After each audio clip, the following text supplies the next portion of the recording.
John नाम का एक लड़का नया नया जापान में शिफ्ट हुआ था। उसकी नई नई नौकरी लगी थी, लगभग 22 या 23 साल उसकी उम्र रही होगी।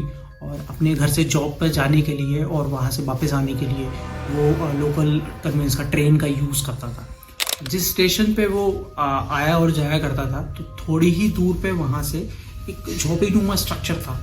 वहाँ पे एक खिड़की थी जिसमें एक क्यूट सी लड़की रोज उसको खड़े हुए देखा करती थी। जॉन के मन में लड्डू फूटा कि यार अपन नए नए सिटी में आए हुए हैं, कोई एक लड़की से दोस्ती हो जाए तो अच्छी बात रहेगी अपने लिए। एक दिन शाम को जॉन डिसाइड करता है कि आज मैं उस लड़की से बात करके रहूँगा, और जॉन चल पड़ता है उस झोपड़ी की तरफ। जैसे ही वो सीढ़ी चढ़ के ऊपर जाता है जहाँ पे वो लड़की खड़ी हुई उसको खिड़की में देखा करती थी, तो जॉन जो चीज़ देखता है उसका मतलब दिमाग खराब हो जाता है। उसको समझ में नहीं आता कि ये क्या है। वो जो लड़की थी वो आधा हिस्सा उसका ऊपर वाला वो सही सलामत था, और कमर से नीचे वाला हिस्सा वो पूरा गायब था ही नहीं। जॉन ये देख के बहुत ज़्यादा डर जाता है और सुन्न सा होके वहीं पे एक जगह सक सा खड़ा रह जाता है। जैसे ही वो जॉन सामने वहाँ पे पहुँचता है, 1 सेकंड के अंदर वो लड़की दौड़ के अपने हाथों के बल जॉन के सामने आके खड़ी हो जाती है और जॉन से एक सवाल पूछती है, मेरे पैर कहाँ हैं?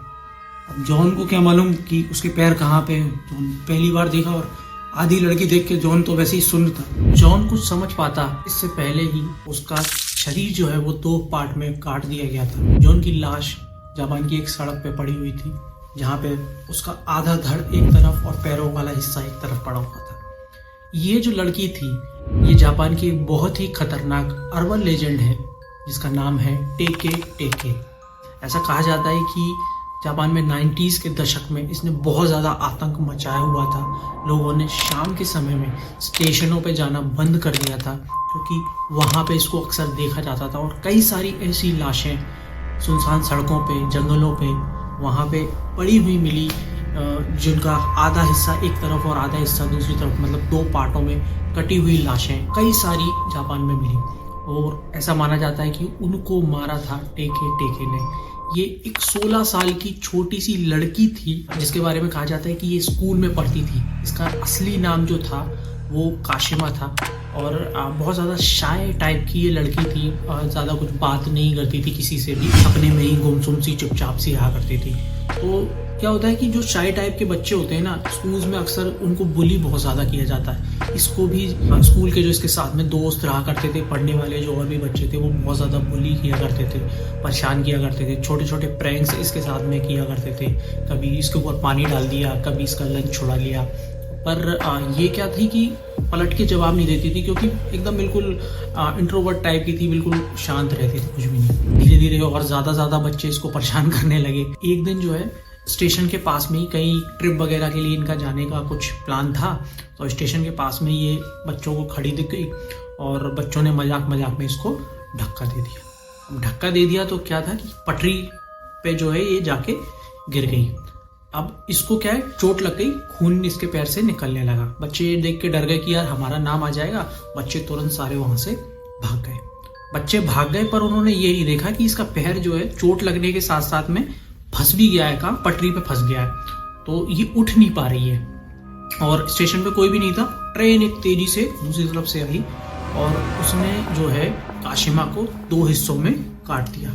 इसका पैर एक तरफ था, ऊपर वाला हिस्सा दूसरी तरफ था। जो ऊपर वाला हिस्सा था उसमें जान अभी भी बाकी थी, और ये चिल्ला रही थी, please help me, please help me.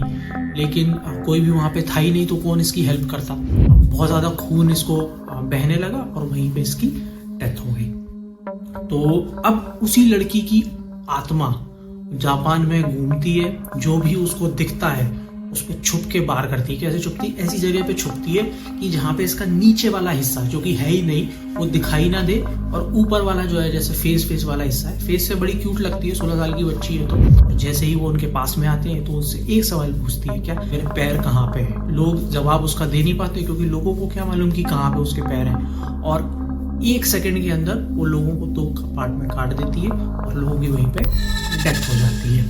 तो ये जो है कहानी ये टेके टेके की है। अब इसका नाम टेके टेके कैसे पड़ा? जापान में कई लोग यूट्यूबर्स ऐसा बोलते हैं कि है ना, वो चलती है तो अपने हाथों से चलती है, और बहुत स्पीड में भागती, मतलब एक इंसान जो पैरों से भागेगा उससे डबल तेजी से ही अपने हाथों से चलती है, और आधा ही हिस्सा इसका दिखाई देगा। और ऐसा बोला जाता है, कई सारे यूट्यूबर्स ने ऐसा कहा है कि वो हाथों से चलती है तो उसमें टेके टेके की आवाज आती है, इसीलिए इसका नाम टेके टेके पड़ा हुआ है। पर ऐसा है नहीं है। रियल फैक्ट इज कि जब जैसे भी कोई एक साउंड होता है ना, उसका एक नाम होता है। जैसे बॉम्ब अगर फटेगा तो उसको हम ब्लास्ट बोलते हैं, तो वैसे ही जापान में कोई भी आदमी जब अपने हाथों के बल चलता है तो उसको बोलते हैं टेके, और दोनों हाथों से चलता है तो उसको बोलते हैं टेके टेके। ठीक है, आई एम श्योर ये बात आपको अभी तक किसी ने नहीं बताई होगी। ठीक है, सो ये आज फैक्ट एक हमने आपको बता दिया। तो ये इसीलिए इसका नाम टेके टेके पड़ा हुआ है। जापान में अगर आप कहीं पे भी जा रहे हैं तो ध्यान रखिएगा कि शाम के टाइम पे आपको स्टेशनों पे क्यूट लड़की अगर दिख जाए तो जाना नहीं है, क्योंकि वो एक अर्बन लेजेंड टेके टेके है और आपको किसी भी समय 2 पार्ट में चीर सकती है।